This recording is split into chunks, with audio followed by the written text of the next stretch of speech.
Fine, I'm rolling. Okay.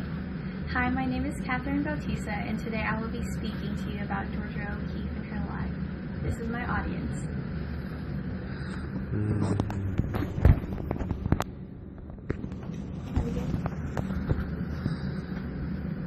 Georgia O'Keeffe. When you heard the name, did you associate it with a picture?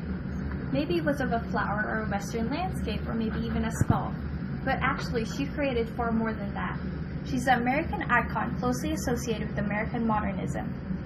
It is defined as a departure from tradition according to the Georgia O'Keeffe Museum. But as the name suggests, all techniques were modernized to create a new standard of art, and she was one of the leading artists of that time. Through my speech, I hope you gain a deeper understanding of her history, mission, and legacy.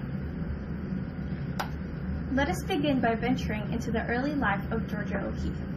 According to a book of How to Analyze the Works of Georgia O'Keeffe by Michael Fallon, she was born on November 15, 1887 to Francis and Ida O'Keeffe in Sun Prairie, Wisconsin. She was to be one of 7 children and the second one. They were all artistically talented when they were still young and took art lessons with her sisters while they were at home. She then continued to study art at the Art Institute of Chicago and the Art Students League in New York City. While in New York City, she was inspired by Alan Behrman, a student of Arthur Wesley Dow, a leading innovative artist of the time. Dow's techniques offered an alternative to the realist painting of the 19th century style. He stressed the importance of composition, of line and color that Georgia O'Keeffe would then try to imitate. She experimented with different mediums also. Mediums are the materials used, such as charcoal for her early pieces. She would then continue to send her charcoal pieces to Anita Pulitzer in New York City. Anita showed it to Alfred Stieglitz, a photographer, artist, and gallery owner of that time. He would continue to display her pieces for art shows throughout the country, and eventually he would fall in love with a budding young artist and divorce his wife to marry her. After experimentation, Georgia O'Keeffe realized her mission in her artworks. She once said, "When you take a flower in your hand and really look at it, it's your world for the moment. I want to give that world to someone else." The quote embodies how Georgia O'Keeffe wanted to share her art by filling a space in a beautiful way. A journal article from the Britannica School provides us with a brief timeline of her artworks.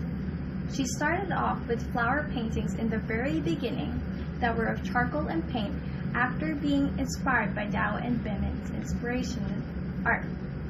She would then continue to dramatic cityscapes while living in New York City with Alfred Stieglitz while they continued to be married.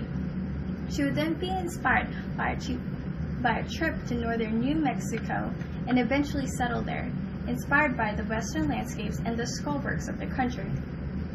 Lastly, let us take a look at Georgia O'Keeffe's lasting legacy. On March 6, 1986, in Santa Fe, New Mexico, the world lost a treasured icon. In the last few years of her life, she was filled with passion for art, but sadly she was very ill.